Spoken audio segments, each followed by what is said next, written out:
தென்னாட்டுடைய சிவனே போற்றி, என் நாட்டவர்க்கும் இறைவா போற்றி.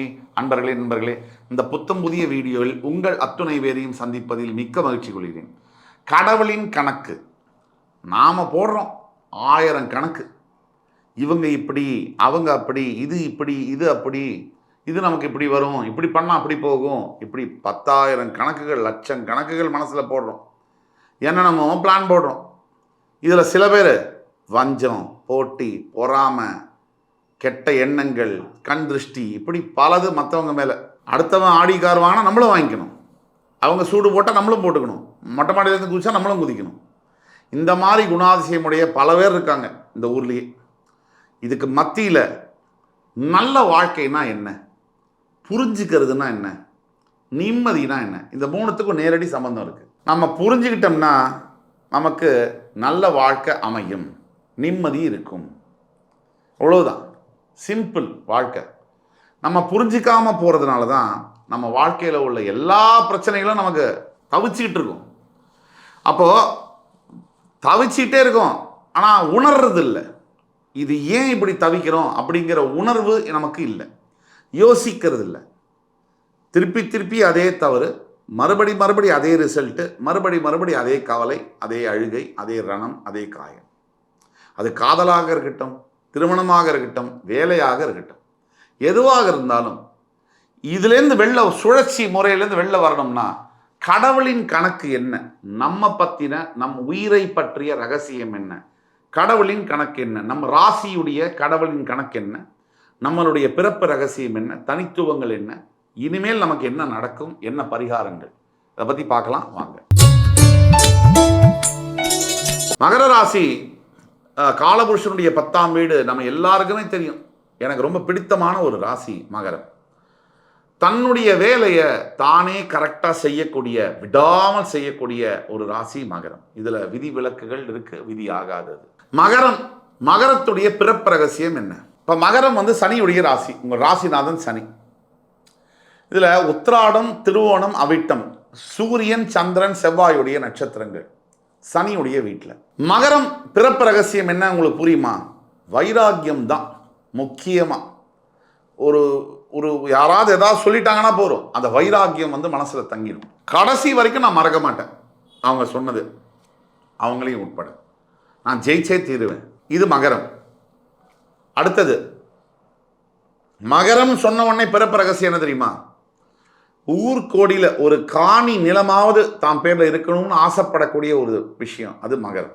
அடுத்தது படாத துன்பத்தெல்லாம் பட்டாலும் வெளியில் சொல்கிறது இல்லை, மனசுக்குள்ளேயே வச்சு அதை வேலையில் காமிச்சு விவரங்கள் சொல்லாமல் விஷயத்தை முடிக்கணும். நேக்கா முடிச்சதும் எல்லோரும் புகழ்ந்திட நடக்கணும் ஷோக்கா.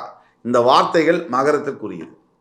இது முதல் பாதி வாழ்க்கையில் இளமையில் படக்கூடிய துன்பங்கள் மகரம் கணக்கில் அடங்காதது. இந்த துன்பத்திற்கு பிறகுதான் 2வது பாதி வாழ்க்கையில், குறிப்பாக திருமணத்திற்கு பிறகு வாழ்க்கையில் மிகப்பெரிய உயரங்களை எட்டுகிறார்கள். மகரத்திற்கு ஒன்றும் பிரச்சனை இல்லை. அதாவது சாதாரணமாக எந்த ஒரு வேலையும் எடுத்துக்கிறது இல்லை.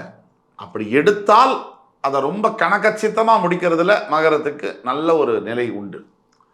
மகரத்துக்கு தெய்வ பக்தி என்பது அதிகமாக உண்டு. அதை விட ரொம்ப பக்தியானது தாம் பெத்தவங்க மேலே. மகரத்துக்கு தன்னுடைய தன்மானம், சுய கௌரவம் உச்சகட்டமாக தேவைப்படும்.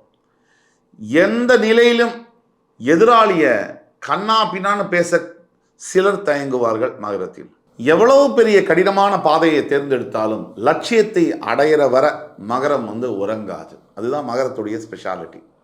இதெல்லாம் மகரத்துடைய பிறப்புடைய ரகசியம். இப்போ மகர ராசிக்காரனுடைய மிகப்பெரிய பலம் என்ன, பலவீனம் என்ன, இதை வச்சு தான் கடவுளுடைய கணக்கு. இதெல்லாம் நாம சொல்றது இல்லை, கடவுள் இந்த ராசிக்கு இதெல்லாம் விதிச்சிருக்காரு, அவருடைய கணக்கு இதுதான். இனிமேல் என்ன நடக்க போகுது அதெல்லாம் பற்றி பேசுவோம். மகர ராசியை பொறுத்த வரைக்கும் மிகப்பெரிய பலம் பொறுமை, மிகப்பெரிய பலவீனம் பிடிவாதம். பலம் சனிக்கு இருக்கக்கூடிய கர்மஸ்தானம் அப்படிங்கிறதுனால பொறுமை வந்துடும், டியூட்டி கான்சியஸ், கடமையை கரெக்டாக செய்யக்கூடியது. பலவீனம் என்பது பிடிவாத குணம். அவிட்ட நட்சத்திரம் இந்த ராசியில் வரதுனாலேயோ என்னவோ முதல் 2 பாதங்கள் பிடிவாதம் என்பது வந்துடுது. பிடிவாதம் ஏன்? எல்லாத்துக்கும் பிடிவாதம். ஆனால் வெளியில் காமிச்சிக்கவே மாட்டாங்க இவங்க பிடிவாதக்காரங்கன்னு. ரொம்ப நெருக்கமாக பழகிறவங்களுக்கு மட்டும்தான் தெரியும். இந்த பிடிவாதம் இருக்கே, வாதம்னா என்ன, பிடிவாதம்னா என்ன? வாதம்னா அர்த்தமுள்ள ஒரு விஷயத்தை உணர்ந்து புரிஞ்சுக்கிட்டு செய்யறது வாதம். தான் ஒரு விஷயத்தை நம்புறது, இது இப்படிதான் அப்படின்னு மைண்டை ஃபிக்ஸ் பண்ணிக்கிட்டு அதுக்காக அது தப்பாவே இருந்தாலும் வாதாடுறது பிடிவாதம். இந்த பிடிவாதம் என்பது என்ன, பல மனிதர்களுடைய வாழ்க்கையில் மிகப்பெரிய நஷ்டங்களையும் மிகப்பெரிய லாஸ் அதெல்லாம் ஏற்படுத்தியிருக்கு, துயரங்களையும் ஏற்படுத்தியிருக்கு. சிறு சிறு குணாதிசய மாற்றங்கள்னால வாழ்க்கையில் பெரிய அளவில் எல்லாராலையும் உயர முடியும். அதே மாதிரி மகரத்துடைய பலம், ஒரு விஷயத்தை முடிக்கணும்னு நினச்சிட்டா எதற்கும் காம்ப்ரமைஸ் கிடையாது, முடிச்சுட்டு தான் அடுத்த வேலை. தான் மட்டும்தான் நல்லா இருக்கணும் அப்படின்னு நினைக்காத ஒரு ராசி தான் அந்த மகரம். அதே சமயத்தில் போட்டின்னு வந்துட்டா யாராக இருந்தாலும் அந்த போட்டியை போட்டியாக பார்க்கக்கூடியது, பொறாமை இல்லாமல் பார்க்கக்கூடியது மகரம். உழைக்கிறதுக்கெல்லாம் அஞ்சுறது இல்லை. எவ்வளோ கஷ்டமான வேலையாக இருந்தாலும் சரி அதை வாங்கி செஞ்சு முனைப்பாக செஞ்சு அதில் நல்ல பேர் எடுக்கணும்னு கன்சிஸ்டண்ட்டாக, அதாவது தொடர்ச்சியாக ஒழுங்காக வேலை செய்கிறது மகரம். அதாவது எந்த ஒரு செயலை செய்யும் போதும் தன்னை மாற்றிக்கவே மாட்டாங்க. ஒரு செயலை செஞ்சாங்கன்னா அது ஒரு பிளான் இருக்கும், திட்டம் இருக்கும். அந்த திட்டம் எப்படியோ அதுலேருந்து டீவியேட் ஆக மாட்டாங்க, வெளியில் வர மாட்டாங்க. அந்த திட்டம் எப்படி அந்த திட்டத்தை பிளான் பண்ணாங்களோ அதே மாதிரி நிறைவேற்றணும்னு நினைக்கக்கூடியவங்க மகரம். இன்னொரு விஷயமும் இருக்குது, தான் போட்ட திட்டம் யாருக்குமே தெரியாது, அது தெரியாமல் நடந்துக்கக்கூடியது மகரம் தான். ஊரெல்லாம் ஒரு வழி அப்படின்னா ஒன்றரை கண்ணனுக்கு ஒரு வழின்னு சொல்லுவாங்க. அது மாதிரி மகரத்துக்கு தனியான ஒரு வழி இருக்கும், அந்த வழியில் சிறந்தும் விளங்குவாங்க. அதுதான் அதனுடைய சுவாரஸ்யமே. இப்போ மகரம் காலபுருஷனுக்கு கர்மஸ்தானம். இங்கே குரு நீச்சமாயிருவார், அது நம்ம எல்லாருக்கும் தெரியும். செவ்வாய் உச்சமாவார். இல்லை பாருங்கள், குருவும் செவ்வாயுமே நட்பு கிரகம் தான். குரு மட்டும் நீச்சம், செவ்வாய் மட்டும் உச்சம். இது எப்படி? இது தன் ராசிக்கு 12ஆம் வீட்டுக்கு அதிபதியும் 3ஆம் வீட்டுக்கு அதிபதி நீச்சம், தன் ராசிக்கு 4ஆம் இடத்து அதிபதியும் 11ஆம் இடத்து அதிபதியும் செவ்வாய் விரோதி உச்சம். இல்லை எவ்வளோ ஒரு டைனமிக்ஸ் பாருங்கள். அதாவது செவ்வாய் உச்சம் பெறதுனால இந்த ராசியில் பிறந்தவர்கள் காரியவாதிகளாக இருப்பாங்க. அது ஒரு பலவீனம் சில சமயங்கள், சில சமயம் பலம்.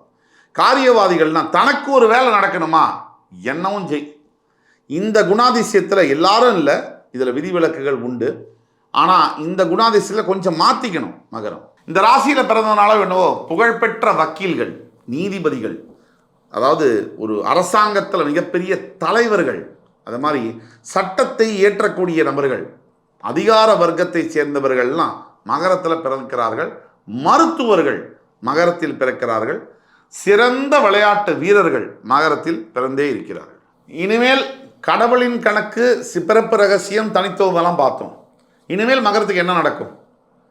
உபஜயஸ்தானம் 3ஆம் இடத்துல இருக்கக்கூடிய சனி 7.5 சனியிலிருந்து விடுபட்டு போயாச்சு மார்ச் மாதத்துக்கு அப்புறமா. அடுத்தபடியாக 5ல் இருந்த குருவும் 6ல் வந்தாச்சு. மகரத்துக்கு அடுத்தபடியாக 2ஆம் இடத்துல ராகுவும், மகரத்துக்கு 9ஆம் இடம் என்று சொல்லக்கூடிய இடத்துலேருந்து 8ஆம் இடத்துக்கு கேதுவும் வந்தாச்சு. இப்போ 8ல் கேது, 2ல் ராகு, 3ல் சனி, 6ல் குரு, அதிசார குரு. 6ல் இருக்கக்கூடிய அதிசார குரு, அதாவது 12ஆம் அதிபதி 6ல் உச்சம் பெறுவதனால் அதிசார குருவாக இருப்பதனால் மகரத்துக்கு இந்த தங்கம்னா கோல்டன் எரா அப்படின்னு சொல்லக்கூடிய காலகட்டங்கள் தான் மகரத்துக்கு.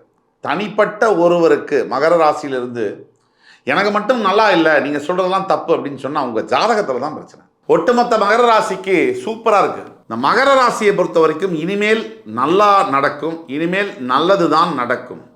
அதாவது உபஜயஸ்தானத்தில் சனி 3, 6, 11, 12ல் சனி யோகம், 2ல் இருக்கக்கூடிய ராகுவினால் கண்டிப்பாக வாய் தகராறு, வாயினால் தவறான வார்த்தைகள் போய் மாட்டிக்கக்கூடியது, வாயினால் சில பிரச்சனைகள், வார்த்தைகளினால் சில வம்பு வழக்குகளில் மாட்டிக்கக்கூடிய விஷயங்கள் இருக்கத்தான் செய்யுது. அதுக்கு என்ன பண்ணணும் அப்படின்னா சர்ப சாந்தி பண்ணணும். காளஹஸ்தி கோவிலோ அல்லது ராமேஸ்வரமோ அல்லது திருநாகேஸ்வரம் தஞ்சாவூரில் இருக்கக்கூடியதோ இங்கெல்லாம் போய் சர்பசாந்தி பண்ணணும். கண்டிப்பாக கால சர்ப ஹோமம் பண்ணணும். நீங்கள் எங்களை காண்டாக்ட் பண்ணால் உங்களுக்கு நாங்கள் கைட் பண்ண முடியும், நாங்கள் கூட பண்ணித்தர முடியும். இந்த 8ல் இருக்கக்கூடிய கேதுவினால் கண்டிப்பாக உடல் நிலையில் சில மாறுதல்கள் இருக்கும். சிறு மைனர் சர்ஜரிஸ், ஆப்ரேஷன் நடக்க வாய்ப்புகள் உண்டு. இருந்தாலும் பயப்படும்படியாக ஒன்றுமே இல்லை, எல்லாம் சரியாயிடும்.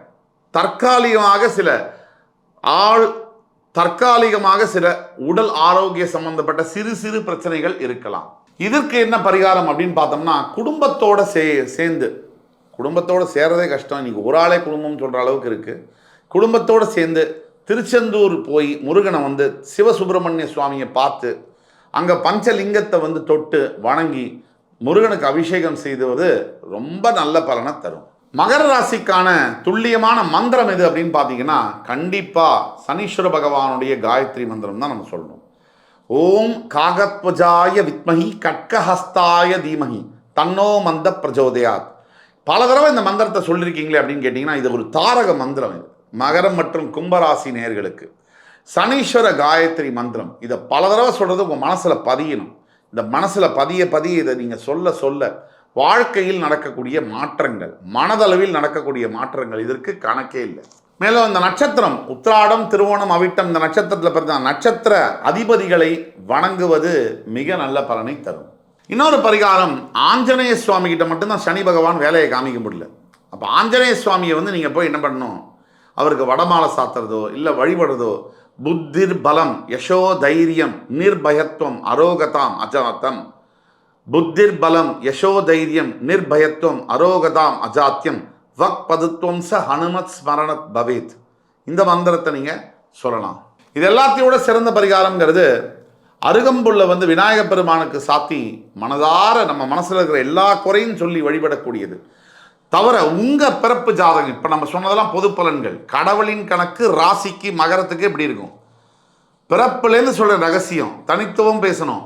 உங்கள் ராசிக்கு என்ன, உங்கள் ஜாதகத்துக்கு என்ன, உங்களுடைய பிறப்பு ரகசியம் என்னன்னு அப்படின்னு பார்த்தா, உங்கள் ஜாதகத்தை நீங்கள் கீழே கொடுக்கப்பட்டுள்ள வாட்ஸ்அப் நம்பரில் எங்களை கான்டாக்ட் பண்ணி வந்தீங்கன்னா உங்களுக்கான அப்பாயின்மெண்ட்டை நாங்கள் ஆன்லைன்லேயே கொடுப்போம். கொடுத்து உங்களுக்கான வாழ்க்கையில் என்ன பிரச்சனைகள் அப்படிங்கிறத துல்லியமாக கணிச்சு சொல்ல முடியும்.